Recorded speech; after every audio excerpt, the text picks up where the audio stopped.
It's Mathieu Van Der Poel that takes the Elite Men's World title and the crowd go wild.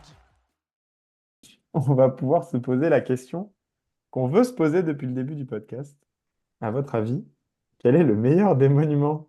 Dans l'ordre, Milan-San Remo, Tour des Flandres, Paris-Roubaix, Liège-Bastogne-Liège et la classique de l'automne, le Tour de Lombardie. Moi, c'est bien évidemment le Ronde van Vlaanderen qui est le truc que je préfère, hein, à courir d'abord, puis à voir. Ça fait quand même 3 ans que je la cours, 2 ans que je vais la voir avec nos amis ici présents. Et rien que la fête populaire que c'est en Belgique, c'est quand même incroyable.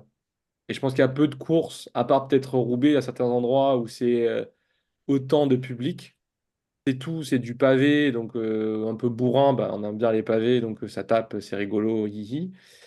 Et puis ça grimpe fort, donc tu te mets mal. Donc il y a tout qui est un peu réuni, la période, la météo potentiellement complètement aléatoire, les petits monts hyper courts mais violents, voilà, et le pavé. Donc pour moi, il y a tout qui est réuni.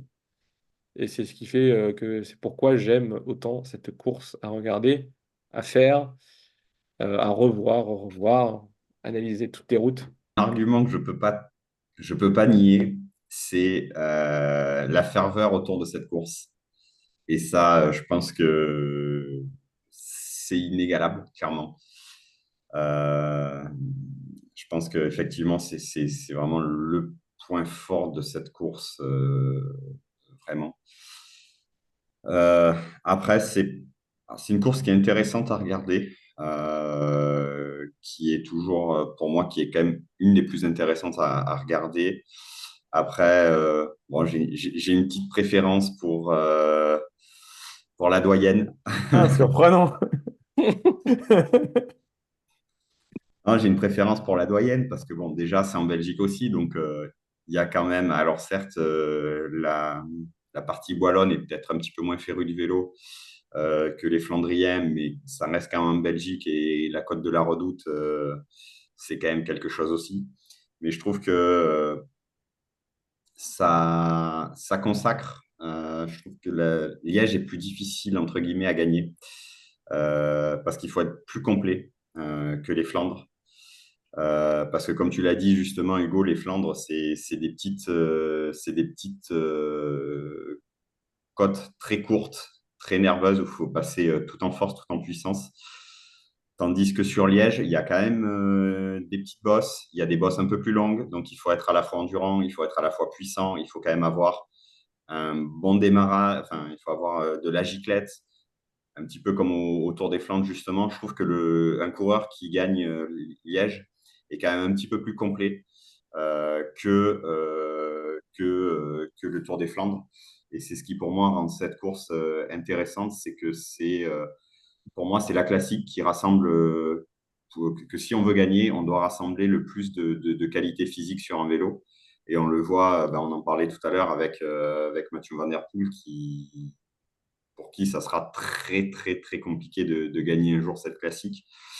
Et pour moi, c'est pour ça que je trouve que c'est cette course-là que je préfère, parce que c'est celle qui consacre le meilleur coureur complet, on va dire, et en plus qui est toujours très intéressante à regarder aussi.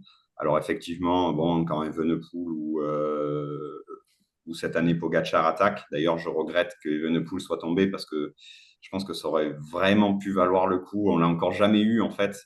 Problématique, c'est qu'on n'a jamais vraiment eu de duel de spécialistes, on va dire, des Ardennaises, et comme on a pu l'avoir entre un Mathieu Van Der Poel et un Wout van Aert.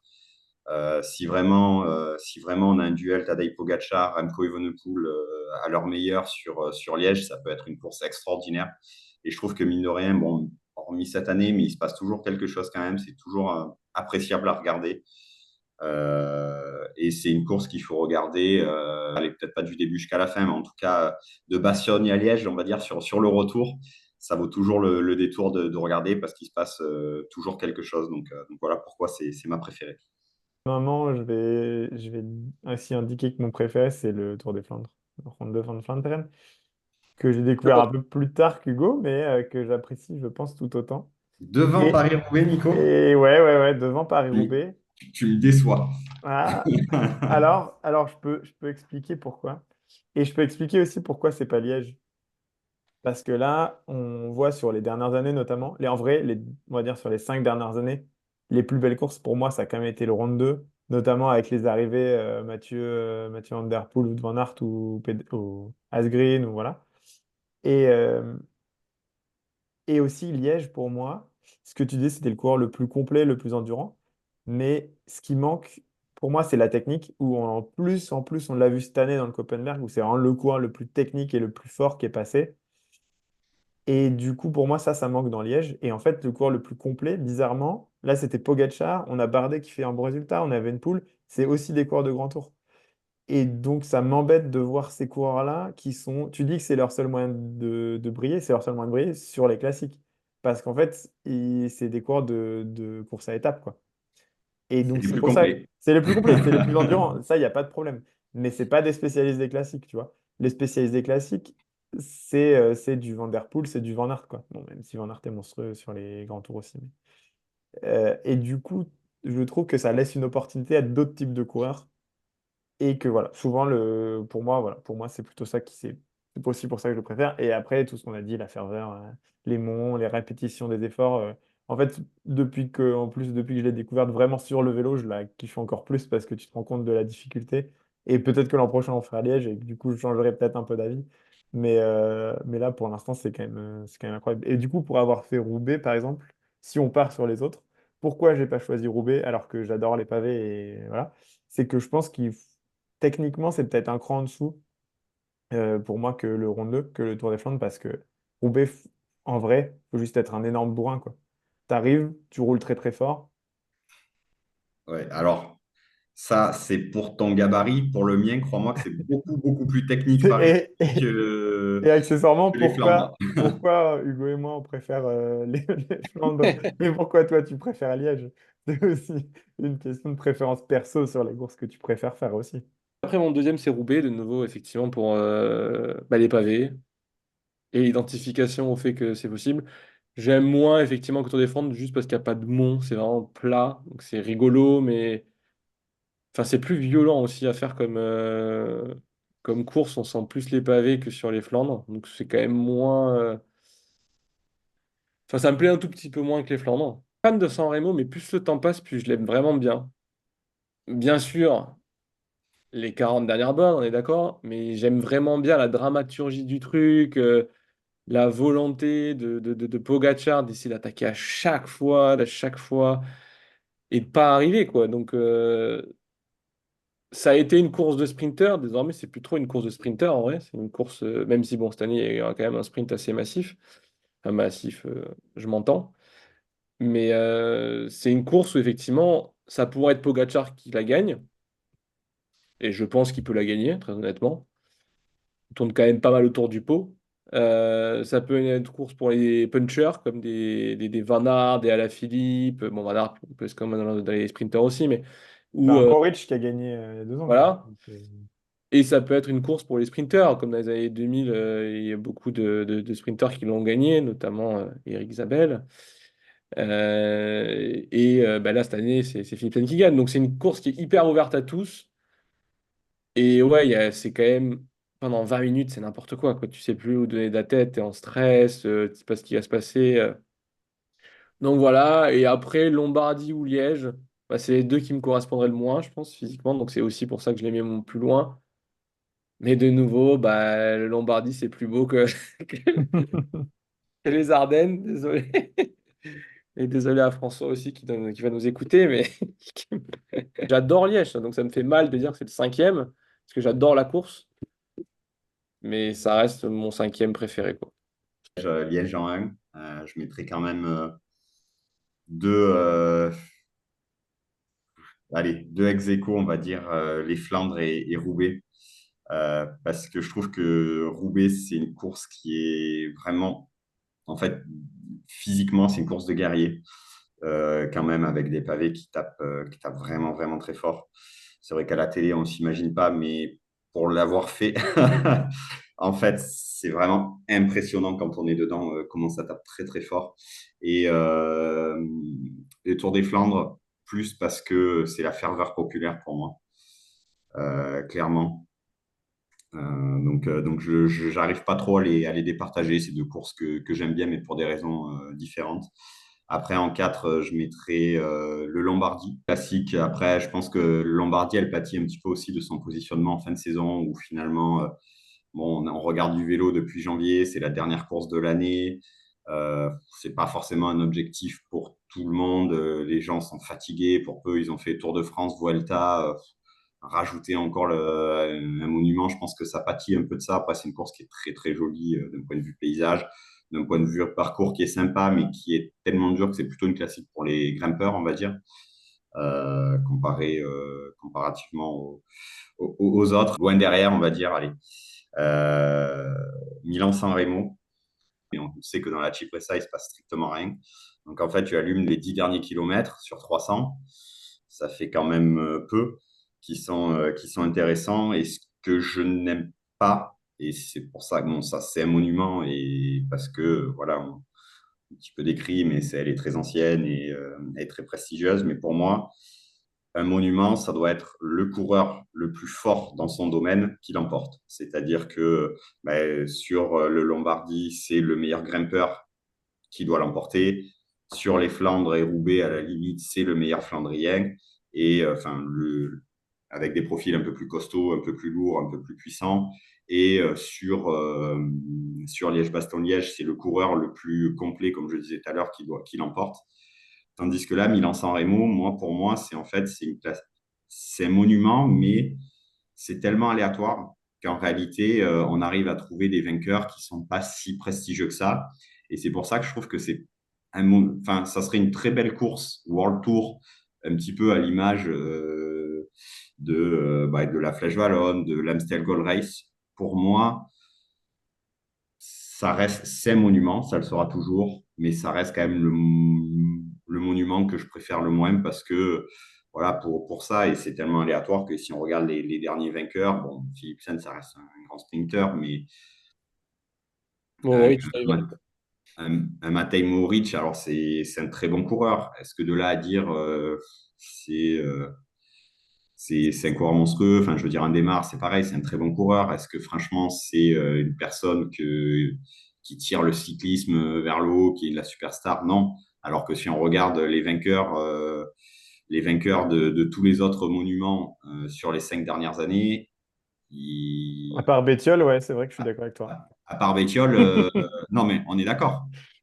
À part Bettiol, il y a zéro surprise. Enfin, ou en tout cas, c'est Asgreen, peut-être? ouais. Mais encore une fois, c'est le Tour des Flandres. Mais il était fort cette année-là quand même. En Il était vrai, très fort. Il était très fort. non, Cette mais année-là, il était quand même fort. Il était quand même Et, très fort. Donc, pour et moi, c'est moins une surprise Wolfpack, que et Bettiol. une et erreur voilà. de Mathieu Van Der Poel sur le sprint. Enfin, bon.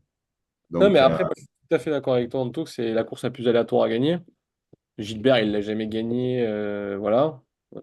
Pogacar, peut-être, il la gagnera jamais. c'est Mais c'est le dicton sur San Remo. Ils disent que c'est quand même le monument le plus facile à terminer et le plus difficile à remporter. voilà, donc c'est hyper dur. Et c'est pour ça qu'on se plaint de dire que désormais, bah, toutes les courses qu'on regarde, soit Van Der Poel, soit Pogacar, soit Evenepoel, à peu près, ou Vingegaard maintenant, mettent des attaques à 20, 30 bornes, ou même plus. Là, ces derniers temps, 60 et 80 apparemment. Ils partent et il se passe plus rien. Donc là, ça reste la dernière où c'est complètement fou ouais, mais furieux. en fait, Il y a une histoire de placement, il y a plein de trucs à prendre en compte avant toutes les. Alors que finalement, la Flèche Wallonne, oui, il y a du placement, mais bon, tellement dur la côte qu'il y a. Sur Milan, il y a quand même de plus en plus l'équipe globale qui compte aussi parce Ouais. que justement, pendant 255 faut te protéger au max. Et après, là, on a vu les UAE, ils ont tenté un truc, ils n'ont pas réussi. Mm. Les Alpecin, ils étaient quand même assez forts et Philipsen, grâce à Van Der Poel, quand même, gagne. Donc, c'est voilà, c'est un truc que tu peux plus trop gagner tout seul non plus, quoi. Faire mon top 5 aussi, alors.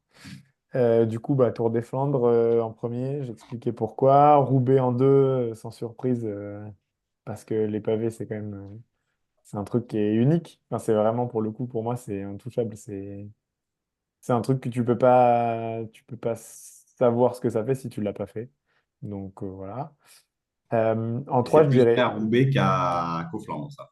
c'est plus vrai à Roubaix qu'au Flandre, c'est vrai. Mais c'est ce que disait, ouais, ce que disait Barbouche, enfin, ou toi, c'est vraiment une course de guerrier, mais ça te fracasse. Enfin, nous, on l'a fait sur 70 bornes, donc j'imagine pas sur 250. T'es concassé vraiment à la fin et encore plus, c'est vraiment le plus fort qui reste, quoi. Et pour pouvoir attaquer dans ces conditions-là, après 200 bornes de course, je sais pas combien de pavés, enfin, voilà, faut vraiment être monstrueux. Après, je dirais Liège. Liège, parce que ça reste quand même des coureurs hyper prestigieux qui gagnent. C'est ce que tu disais, Anto, c'est hyper complet. Il y a aussi des trucs mythiques, enfin, la Rochefoucauld, la Redoute, enfin, c'est vraiment voilà, des courses qui sont toujours cool vraiment hyper intéressantes à regarder. Enfin, il y a toujours quelque chose qui se passe. Même si depuis 2 3 ans, on peut savoir à peu près qui va gagner, ça reste intéressant. Et après, je mettrai Milan et après, je mettrai le Lombardie, puisque je pense que le Lombardie, c'est celui que je connais le moins, de par son placement. Et voilà, il était trop proche de Paris-Tours, je pense, quand j'étais petit. Et moi, Paris-Tours, c'était voilà, intouchable. C'est pour ça que je le mets pas en dernier, parce que je trouve que stratégiquement, il y a encore beaucoup, beaucoup de choses à faire. Et comme moi, c'est vraiment le côté qui me plaît, un des plus. Pour moi, c'est le meilleur côté des courses de vélo, c'est la stratégie. Et du coup, il y a encore trop de trucs qui n'ont pas été faits. Il y a encore beaucoup de choses à tenter à Milan et ça va encore vachement évoluer. Et tu dis, Hugo, c'est ce que tu disais tout à l'heure, tu vois, il y a eu les sprinters, il y a eu des punchers. Maintenant, on est sur des mecs un peu plus complets. On revient à un sprinter. Enfin, je trouve que du coup, c'est ça qui est cool et que tous les ans, du coup, on va avoir pas mal de surprises.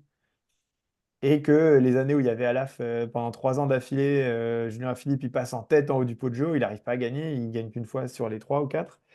Ah, là, il fait encore top 10 alors qu'on ne l'attendait pas. Il faut aussi bien connaître le terrain. C'est compliqué de le gagner la première fois où tu le fais. Enfin, voilà, il y a beaucoup de choses, beaucoup de paramètres, quoi. Et Par la contre, Cipressa, dit que ça sert à rien. Ça sert quand même à faire un bel écrémage.